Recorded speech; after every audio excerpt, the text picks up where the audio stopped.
Et maintenant, je vais donner la parole à Thibaut Bézosi, qui est sociologue de l'Université de Bourgogne, mais qui intervient ici au titre d'une mission qu'il a au CCAS de Nancy. Donc on est avec la grande collectivité qui est présidée par Mathieu Klein, l'ancien président du conseil départemental et aujourd'hui le président de la métropole du Grand Nancy. Et ça porte sur la question de l'errance, c'est-à-dire de personnes que parfois vous rencontrez sans accroche, sans toit, sans environnement porteur. Et je dois dire que Thibaut fait un travail formidable puisqu'il va au contact, comme on dit, il va voir les gens, il passe beaucoup de temps avec eux. Et tu as la parole.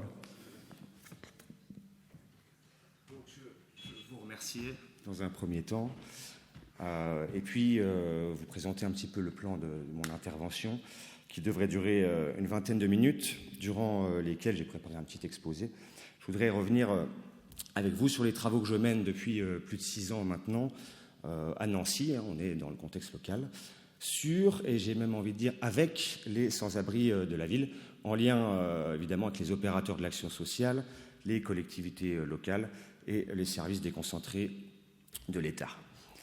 En 2017, à partir de recherches universitaires à teneur ethnographique, je vais employer plusieurs fois ce terme, ça signifie, tu l'as suggéré, que je suis allé en immersion dans le monde de la rue pendant plusieurs mois, puis dans des services sociaux et médico-sociaux. J'en suis venu à dégager des préconisations opérationnelles, dont certaines ont été directement appliquées en Meurthe-et-Moselle, tandis que d'autres ont dû attendre 2023 pour être remises en chantier, et c'est justement de ces chantiers-là dont je vais vous parler maintenant. C'est précisément à cette occasion que j'ai été recruté au début de cette année, donc en 2023, pour piloter un certain nombre de projets destinés à prendre à bras-le-corps la question SDF au niveau local, aussi bien sur le plan sanitaire et social que sur le plan sécuritaire. Je vais y revenir. Je vous dirai quelques mots sur ces chantiers, mais l'objectif de cette communication est plutôt de nous arrêter sur la dimension participative de ce plan errance, c'est comme ça qu'il a été nommé, porté par le CCAS, là où j'ai été recruté, CCAS de Nancy. Plan errance qui s'inscrit en réalité dans la droite continuité des recherches que je mène depuis 2017 et sur lesquelles je vais brièvement revenir. Donc, finalement, tout en vous partageant la dynamique locale de recherche-action qui s'est développée en Meurthe-et-Moselle à propos du sans-abrisme, je me focaliserai plus précisément sur l'actuel plan d'action du CCAS de Nancy et surtout sur la méthodologie particulière que j'ai développée pour construire des projets non seulement pour les gens de la rue, je vous le disais, mais surtout avec les gens de la rue. En somme, en décrivant les étapes, les difficultés, puis aussi les résultats de cette approche qu'on peut dire participative, je prends ici au sérieux les questions que soulève la participation des personnes à la création des dispositifs qui leur sont dédiés. Alors, quelques mots tout d'abord pour vous présenter le contexte dans lequel s'inscrit ce plan errance et la démarche participative qu'il contient, puisque cette démarche, elle me semble étroitement dépendante de l'historique de recherche-action qui a été développé en amont. On est à l'été 2016, je suis fraîchement diplômé de mon doctorat de sociologie, et je suis approché à ce moment-là par l'association ARS, dont on a déjà entendu parler ce matin, pour effectuer ce qu'ils ont appelé un diagnostic de l'errance urbaine, c'est des termes qu'on peut questionner, et aussi des dispositifs d'urgence sociale à Nancy.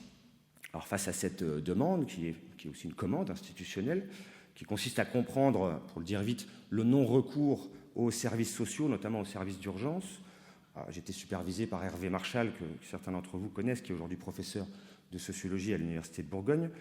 Nous avons convenu de la nécessité d'une immersion ethnographique à même de rendre compte de l'expérience quotidienne des gens de la rue, de leur point de vue, de leur justification, dans une veine qui relève de la sociologie pragmatique.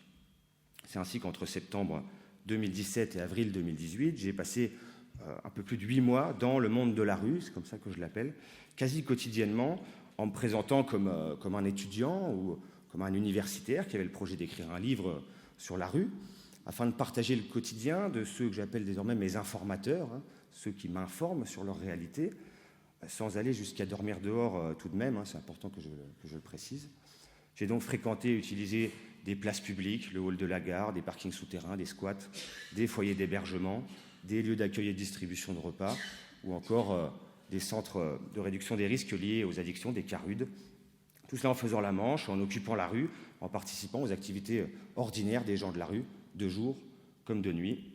Du moins, je le précise aussi, simplement aux activités légales, puisque j'ai été confronté à des activités illégales et il fallait à certains moments que je maintienne ma posture professionnelle, quand bien même je jouais à certains moments sur des liens assez personnels.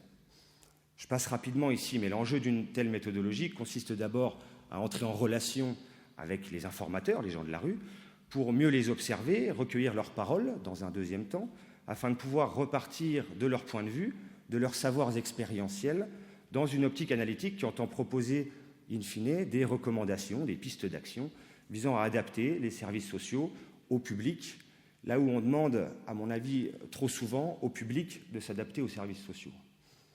Ainsi, sans être une démarche participative à proprement parler, il me semble que l'ethnographie, qui est plutôt une méthode de recherche, ici entendue en un sens étroit et rigoureux, j'y tiens à la définition rigoureuse de l'ethnographie. Bref, cette méthodologie, elle offre tout de même un cadre à même de rendre compte, je le disais, des attentes, des justifications, des critiques aussi que les acteurs formulent quand on les étudie en situation, et pas seulement dans des interviews hors situation de vie. Plus encore, comme on va le voir, je pense que cette méthodologie, elle peut constituer la première marche d'une approche qui est plus directement participative par l'interconnaissance et l'intégration qu'elle suppose dans un monde social qui n'est finalement pas très perméable, il faut bien se l'avouer. Alors, dans la continuité de cette première recherche, on est maintenant entre 2020 et 2022, toujours avec les mêmes partenaires institutionnels, j'ai continué d'enquêter, toujours de manière ethnographique, sur le sans-abrisme, mais en partant cette fois directement de centres d'hébergement et de centres médico-sociaux, et plus directement de la rue. J'y retrouvais alors certains informateurs que j'avais déjà fréquentés auparavant, je rencontrais aussi de nouvelles personnes, je continuais là de faire ma place, entre guillemets, dans le monde de la rue, ou de m'y faire un nom, pour le dire autrement. J'avais été surnommé l'écrivain dans la rue. De fait, j'ai adopté désormais une autre posture en me présentant plutôt comme un conseiller des associations porteuses de ces centres d'hébergement et de ces centres médico-sociaux, et toujours en insistant auprès des gars, comme je les appelle souvent, parce qu'ils s'appellent aussi comme ça, quand même il y a des femmes, là on dit les meufs de la rue, les gars de la rue. J'insistais toujours dans la manière de me présenter sur la volonté de prendre au sérieux leur point de vue pour faire bouger les choses. Là, comment je le dis assez simplement. Alors, quoi qu'il en soit, il y a un certain nombre de publications scientifiques qui rendent compte de ces travaux, et puis des techniques méthodologiques que j'ai déployées. Je vous laisse les retrouver sur Internet si vous le souhaitez. En tout cas, c'est à partir de cette expérience qui se transforme en expertise que j'ai donc été recruté par le CCAS de Nancy, là, récemment, en mars 2023, pour piloter ce que la nouvelle équipe municipale a nommé le plan errance. On retrouve toujours le terme d'errance dans les missions que j'ai eues, alors que c'est un terme auquel je m'oppose conceptuellement, parce que les gens ne sont pas spécialement en errance. Bref, mais là, ce n'est pas le sujet du jour. En tout cas, ce sont les noms institutionnels qui sont donnés aux recherches que je mène. Donc, je vous restitue maintenant à grands traits le cadre de ce plan errance, avant qu'on en vienne au diagnostic participatif effectué cet été, là, entre juin et août. La solidarité étant l'un des maîtres mots de la nouvelle équipe PS de Nancy, mais aussi du conseil départemental, on sait qu'il y a des proximités entre les deux. Celle-ci s'est engagée dans un programme contenant plusieurs projets afin de développer une réponse plurielle aux problématiques que pose la présence de groupes marginalisés en des points bien identifiés de la ville de Nancy. Il s'agit des pourtours de la gare SNCF, puis de certaines devantures de supermarchés, où se rassemblent quotidiennement des personnes marginalisées, pas forcément toutes sans abri, tout en consommant de l'alcool et des drogues, avec parfois des chiens. Vous voyez un petit peu les groupes desquels je parle. C'est une problématique qui est somme toute assez commune en fait, dans les villes moyennes françaises comme celle de Nancy, et puis qui concerne des personnes qui ont diversement fait l'expérience de la délinquance et de la prison, de la toxicomanie, du sans-abrisme et de la rue dans tous ces états, ou encore de la psychiatrie et de ses institutionnalisations. Ces expériences étant d'ailleurs parfois cumulatives au fil de leur trajectoire. Toujours est-il que cette présence, elle interroge, elle importune parfois certains citadins, certains passants, des riverains, des commerçants, encore des usagers de la gare, et ce d'au moins deux manières qui paraissent opposées. Soit ces derniers sont épris de sentiments humanitaires et se demandent ce que fait la puissance publique pour aider ces personnes, soit ils endossent un discours plus stigmatisant relatif au sentiment d'insécurité, d'insalubrité que cette présence génère. On retrouve ici ce qu'on peut appeler des registres cognitifs qui permettent de cadrer la problématique politique posée par cette marginalité urbaine. Je reprends là les termes de Michel Paradzelli, qui est un sociologue canadien qui m'est cher et qui est pointu sur les sujets dont on parle aujourd'hui. Il y a nécessité d'agir sur le versant sanitaire de l'accès aux soins en addictologie notamment et en santé mentale. Il y a nécessité d'agir sur le versant social de l'accompagnement, de l'hébergement et de l'insertion professionnelle. Ce qu'on vient d'en parler, le président d'Arelia. Mais il y a aussi nécessité d'agir, et il faut qu'on le reconnaisse, sur le versant sécuritaire de la régulation, voire de la répression des nuisances publiques, entre guillemets, occasionnées par ces groupes marginalisés dans l'espace public, nuisances ou troubles à l'ordre public qui se résument le plus souvent à des cris, à des engueulades volubiles, à des chiens non tenus en laisse, voire à des échauffourées ou des petits trafics. On voit bien se dessiner ici ce que Bourdieu appelait déjà dans les années 90 la main gauche et la main droite de l'État ou de la puissance publique plus généralement, la première étant dans l'assistance, cependant que la seconde contrôle et sanctionne. Ainsi, au-delà de la classique méthodologie de construction de projet qui consiste grosso modo à réunir des acteurs institutionnels, à définir un rétro-planning, à construire des projets dans leurs détails, puis à capter les budgets pour les mettre en œuvre, nous avons souhaité, au sein du CCAS, co-construire ces projets avec les gens de la rue. Alors, on pouvait le faire parce qu'on s'appuyait sur le background de recherche dont je viens de vous parler brièvement et d'interconnaissance ethnographique que j'avais entretenu depuis des années avec ces publics. Et j'ai rapidement proposé donc de consulter les gens de la rue afin qu'on évite de faire des projets pour eux sans les construire avec eux. J'argumentais là sur le fait que leurs savoirs expérientiels nous seraient précieux car finalement, il me semble que ce sont bien eux les experts de la galère. Et je le dis d'emblée, loin d'être démagogique, encore qu'elle puisse être considérée comme ça du point de vue de la communication politique, il ne faut pas être naïf, cette approche participative, elle permet d'une part d'ajuster concrètement les projets qu'on peut imaginer en surplomb, j'ai envie de dire, aux réticences, aux conseils, aux points de vigilance qui émergent du côté des premiers concernés, et puis d'autre part, peut-être surtout, elle permet de manière plus symbolique d'offrir un espace d'expression, un espace de reconnaissance qui a d'ailleurs été salué par la majorité des parties prenantes dans le cadre de cette démarche. Alors, il est temps de voir désormais plus précisément comment je me suis dépatouillé le déroulement de cette démarche diagnostique et participative intégrée au plan Errance et puis les projets qu'elle a permis de co-construire. Je suis donc retourné avec les sans-abri et autres marginaux afin d'observer les modalités d'appropriation des espaces qui jouxtent la gare SNCF puis la gare routière de Nancy. On est sur la place de la République, là, pour ceux qui se situent.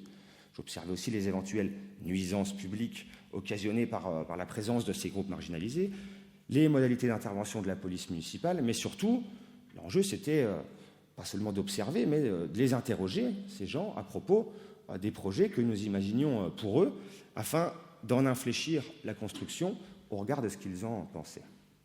C'est ainsi que j'ai passé du temps, quotidiennement, pendant 3 mois, entre juin et août de cette année, à traîner avec les gars de la placette, comme ils se nomment, dans l'optique de travailler avec eux à la construction des projets contenus dans le plan Errance, voire à l'émergence de nouveaux projets. Je vais y revenir. Alors, mes précédentes recherches, puis les préconisations mises en œuvre m'avaient permis d'être reconnu dans la rue comme un défenseur de leur cause, si ce n'est parfois un porte-parole. J'étais notamment identifié comme le concepteur du village d'insertion, qui est un dispositif d'hébergement alternatif qui est financé depuis 2022 dans le cadre de l'AMI, l'appel à manifestation d'intérêt grande marginalité, de la DIAL, la délégation interministérielle à l'hébergement et à l'accès au logement. On est au niveau national, là. Je n'étais pas le seul concepteur, évidemment, j'ai travaillé avec l'ARS, etc. Mais voilà, dans la rue, c'est comme ça que le message est passé. Le terrain était donc balisé de ce point de vue-là, ce qui n'était pas le moindre des avantages quand même pour pouvoir effectuer ce type d'approche participative. Parce qu'en effet, dans le regard des gens de la rue, et il faut se le dire, et puis d'après leurs expériences aussi, parfois des expériences malheureuses, peut-être souvent des expériences malheureuses, les travailleurs sociaux, les représentants institutionnels les élus municipaux, les bénévoles parfois, aussi bien intentionnés qu'ils soient, tous ces groupes, ont plutôt tendance à susciter la méfiance, si ce n'est la défiance, que la confiance. Il me fallait néanmoins réexpliquer encore ma nouvelle démarche, qui ne consistait plus à produire de la connaissance comme un chercheur, mais bien à construire des projets concrets. Qui plus est, je ne pouvais plus me cacher derrière l'université, puisque je représentais désormais la mairie. Je suis employé de la mairie, c'est la première fois que je ne travaille pas sous l'égide de l'université. J'y apprends des choses. Enfin, il y avait là, de fait, de nouvelles personnes. Il y a toujours de nouvelles personnes. Il y a un sacré turnover comme ça dans le monde de la rue. Donc des gens que je n'avais pas encore rencontrés dans mes précédentes enquêtes. Et c'est pourquoi, toujours en ethnographe, j'ai d'abord simplement passé du temps avec les groupes marginalisés, à palabrer, à écouter de la musique, à fumer des cigarettes, voire à boire de la bière avec eux. Je me suis appuyé sur mes vieilles connaissances pour être introduit auprès des nouveaux. J'ai progressivement expliqué les raisons de ma présence, sans sortir le magnétophone dans les premières semaines. Je profitais de moments quotidiens pour poser des questions relatives au projet que j'avais en tête. Je glanais ça et là quelques réponses spontanées. Et puis je prévoyais des temps plus formels d'entretien individuel d'une part, et surtout j'ai pu organiser 2 réunions formelles dans un des bureaux du CCAS, qui est en fait à quelques encablures de la gare, ce qui était plutôt pratique, avec des gars de la rue, aussi des filles de la rue, pour travailler ensemble sur les projets. Ça, je m'étais dit, bon, je ne vais peut-être pas y arriver, quoi. Finalement, j'ai réussi à faire 2 réunions formelles enregistrées, voilà, dans un cadre de travail avec des gars dont vous pouvez imaginer la dégaine, qui sont venus avec les chiens discrètement, qui buvaient leur bière dans la salle de réunion du CCAS. Enfin, voilà, c'était pas gagné d'avance, quoi. Ni pour le CCAS d'ailleurs, pour qu'ils acceptent ça, ni pour que les gars acceptent de venir. Parallèlement, je consignais mes observations quotidiennement dans un journal de bord, d'où se dégagent finalement plusieurs dimensions, je vais en citer quelques-unes, dimensions qui tentent à asseoir la légitimité des projets en cours de construction. Voilà, je consignais par exemple des scènes de promiscuité, de dérangement entre les gars de la rue et les usagers de la gare, les passants, laissant à penser qu'il serait intéressant de trouver des moyens de mieux cohabiter dans cet espace public et dans d'autres espaces publics où on retrouve les mêmes problématiques. Je consignais aussi des scènes de trafic, de violence, de vol, d'altercation ou de consommation de drogue à ciel ouvert, peu nombreuses mais néanmoins réelles, suggérant l'intérêt d'être vigilant face aux déviances des groupes marginalisés, notamment par la mise en place d'une équipe de médiation urbaine et d'une halte soins addiction, sur laquelle je vais revenir ensuite, je vous rassure. J'observais aussi des personnes présentant des troubles psychiatriques manifestes, dont, je ne suis pas psychiatre, c'est pas moi qui les diagnostique, mais bon, des fois c'est suffisamment manifeste pour qu'on se pose sérieusement la question. Et leur situation évolue quotidiennement. Et ça justifiait aussi, selon moi, la nécessité d'une présence médiatrice, de proximité, quotidienne, non seulement pour orienter ces personnes, mais aussi pour alerter quand la situation commence à devenir dangereuse, parce que parfois elle le devient. Je voyais aussi des interactions régulières et personnalisées avec des maraudes caritatives. Je regarde Denis, des Restos du Cœur en face de moi, et d'autres maraudes, parfois des collectifs qui n'ont même pas le statut associatif, mais qui se déplacent, qui font des choses et qui connaissent les gens de la rue de manière assez personnalisée. Et ça nous invite, là, du côté municipal, à aider ces collectifs caritatifs à renforcer encore leur capacité d'action. Je vais y revenir aussi. Parallèlement, je voyais des interventions très impersonnelles, parfois musclées, de la part de la police municipale, suscitant, là encore, l'idée d'une autre approche relative à de la police de proximité ou à de la médiation sociale.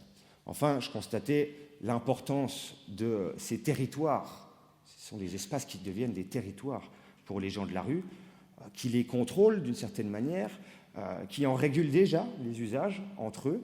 Il y a des arbitres quand il y a des conflits. Il y a des arbitres quand c'est sale, quand il faut nettoyer un petit peu. Il y a 2-3 gars là-dedans qui sont là depuis longtemps, qui dominent un petit peu le pavé et qui disent « Oh les gars, c'est ma placette ici, vous ne laissez pas vos saletés comme ça ». Ou qui vont parfois nettoyer par eux-mêmes, ou qui séparent quand il y a une bagarre, ou qui disent « Tiens ton chien un petit peu, là il y a des gosses ici ». Donc il y a une forme de régulation par le bas, j'ai envie de dire déjà, mais ils se retrouvent aussi évidemment simplement sur ces espaces, ils y socialisent. Ce sont des lieux qui possèdent évidemment leurs avantages en termes de centralité, de visibilité, d'accès au commerce de proximité aussi avec les coins de Manche, etc., etc. Alors au-delà de ces observations et puis des temps d'échange informels, des entretiens formels et puis des réunions de travail avec les gens de la rue, voilà, j'ai pu, à travers tout ça, infléchir les projets qui étaient imaginés en amont.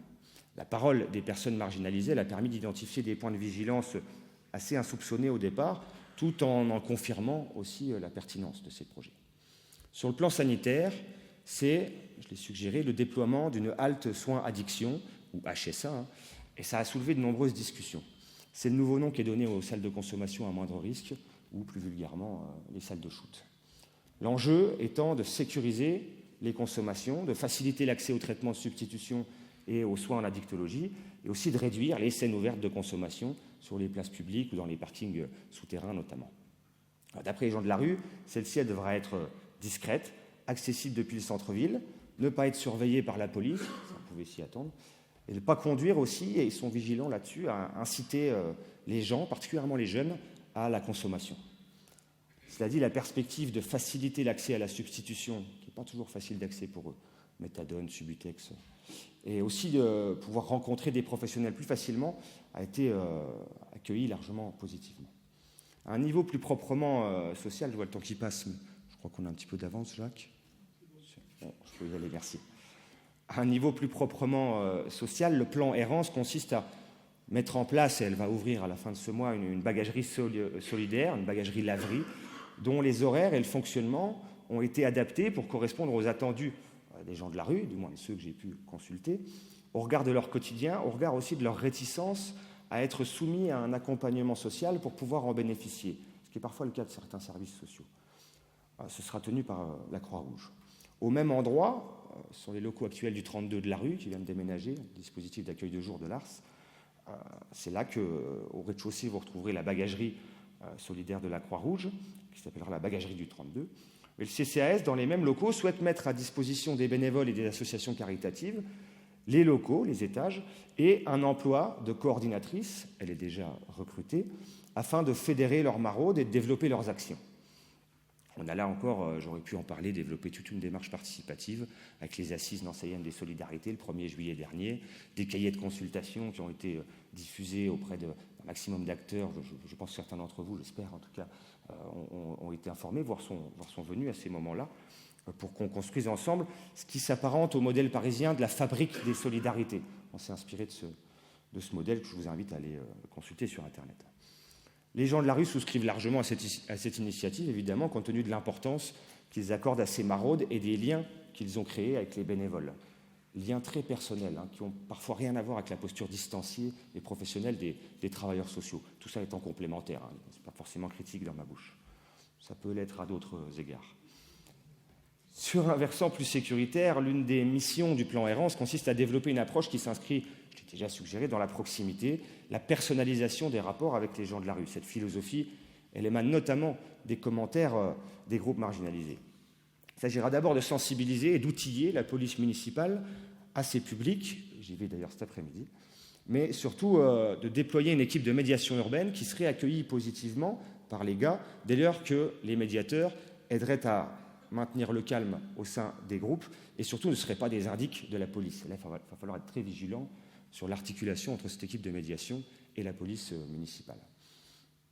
Cette équipe elle aura pour objectif d'informer, d'orienter les personnes vers la HSA notamment, vers d'autres services sociaux déjà existants, tout en tâchant de réguler en situation les potentiels débordements dans les espaces identifiés, et ce, à travers une approche, je le répète, de proximité, une approche personnalisée, une approche quotidienne auprès de ces publics-là. Deux autres projets plus inattendus ont émergé de la concertation. Oui, il me reste 2 pages, ça devrait aller.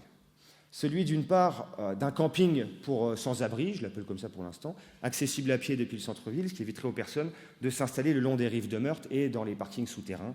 On sait qu'il y a beaucoup de tentes ou de micro-campements dans ces endroits-là. D'après eux, il faudrait que ce camping soit équipé de sanitaires collectifs, à minima, soit sécurisé, et c'est eux qui tiennent, qui sont des agents de sécurité, et dispose d'emplacements distincts à même de pouvoir permettre la sélection de ses voisins. Pas envie qu'on les mette tous les uns sur les autres au même endroit. Évidemment, ils ont des préférences relationnelles eux aussi.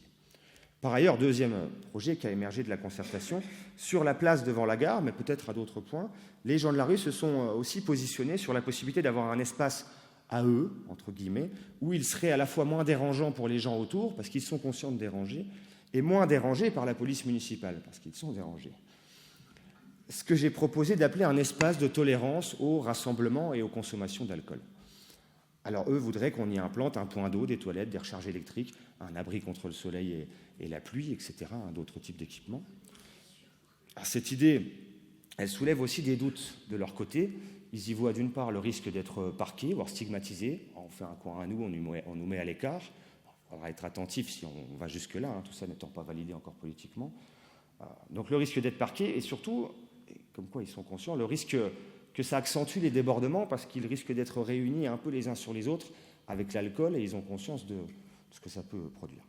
Voilà, il me reste à conclure, je te jette un coup d'œil Jacques, sur les difficultés rencontrées dans le cadre de cette démarche parce que tout n'a pas été si idéal que je le présente là. Bon, d'abord, comme je l'ai signalé, ça suppose du temps, ça suppose une présence quotidienne auprès de ces publics afin de gagner leur confiance, de favoriser leur prise de position. Il ne s'agit pas seulement d'aller passer quelques questionnaires pour se dire qu'on a consulté les gens. Mais encore, qu'il s'agisse d'effectuer des entretiens individuels formels ou des réunions de travail, formelles là aussi, il a toujours fallu se montrer réactif, s'adapter aux aléas des uns et des autres. Nombre de rendez-vous en fait, ont été remis à plus tard, tandis que les réunions n'ont pu se faire que de manière spontanée, avec les gens qui se sentaient disposés, sur le moment, à me suivre dans une des salles du CCAS, à quelques dizaines de mètres de la gare. Par exemple, aujourd'hui, j'ai espéré être accompagné par l'un de mes gars, et voilà, j'ai essayé de l'avoir depuis ce matin, il m'a dit hier qu'il viendrait, il n'est pas là. On sait que ce n'est pas toujours facile de se retrouver dans des contextes institutionnels comme ça, d'être peut-être questionné, de devoir prendre la parole. Bon, voilà, Doudou, il n'est pas là. Donc on s'adapte et on bricole à chaque fois. Donc tout ça, ça peut être assez fatigant. Il me fallait alors plutôt essayer d'attraper les personnes sur le coup pour tenter de les accrocher dans le processus, ce que j'ai réussi à faire avec une douzaine d'entre eux qui sont venus dans les réunions participatives. Enfin, la principale difficulté reste l'ambivalence des discours, l'instabilité de l'humeur des personnes aussi, notamment due à leur consommation, mais aussi à leur état mental du moment. Si bien que les prises de position, elles oscillent parfois entre un rejet total de toute participation, alors qu'on vient avec de bonnes intentions, un rejet partiel des projets proposés, ça ne marchera pas, c'est du pipeau, etc. Et heureusement, à d'autres moments, une approche plus réflexive quant à la possibilité de mettre en place de nouvelles choses. Je tiens enfin, et je m'arrêterai là-dessus, à souligner l'importance non négligeable, à mon avis centrale, des retours que j'ai pu avoir de la part des gens de la rue, non pas sur les projets en question, mais simplement sur la démarche, sur le sentiment d'être écouté, sur la reconnaissance de pouvoir s'exprimer. Si bien qu'au-delà des projets concrets à imaginer pour les personnes pauvres, plus généralement, pas que les sans-abri, il me semblerait déjà intéressant d'imaginer des formes de concertation, des formes de compromis, de dialogue plus pérennes, au-delà des conseils consultatifs. Et on vous a entendu, monsieur, même les conseils, ils pourraient renforcer leur action. Des choses plus pérennes qui permettent d'abord de s'exprimer, de faire entendre leur voix, afin qu'ils prennent part, eux aussi, à la construction des politiques sociales en tant qu'experts du vécu. Voilà, je vous remercie pour votre attention. Je vais me rasseoir, je reste un peu là. Je vais me rasseoir. Alors, merci. Mais moi, j'ai quand même une question à l'écrivain, vite fait. Enfin, une question. Le vocabulaire, c'est très important. Alors, la question de l'errance, c'est un mot. Le CNES a fait tout un travail sur l'évolution du langage. Alors là, on touche quand même quelque chose. Alors, errance, évidemment, ça a à voir avec quand même la question du vagabondage. Mais le vagabondage, c'était puni par la loi. Les enfants ont été pourchassés pour vagabondage. Et quelque part, on voit aussi dans la société les aspects négatifs qui sont autour des gens du voyage, par exemple, qui eux-mêmes ont des difficultés, les élus de temps en temps ont des difficultés pour trouver des localisations, et quand on les organise avec les WC, l'eau, tout ce qu'on veut, ils disent « nous, ça ne nous convient pas, parce qu'on ne veut de toute manière pas avec ceux-là ». Donc, c'est quelque chose qui est compliqué. Et vous avez assisté avec raison sur quand même quelque chose, ici dans ce département, en particulier avec Michel Dinet, mais c'est quand même dans la tradition, c'est la question de la cofabrication des solutions. La cofabrication. C'est-à-dire que les institutions n'ont pas, on va dire, à imposer à un moment donné leurs solutions. Ce qui ne veut pas dire qu'elles ne doivent pas prendre des initiatives et de les proposer. On discute plus facilement quand on a sur la table déjà quelque chose qui a une forme. Mais associer vraiment les gens, ce qui suppose de les écouter et de cofabriquer les éléments de solution, Merci Thibault, c'était illustratif.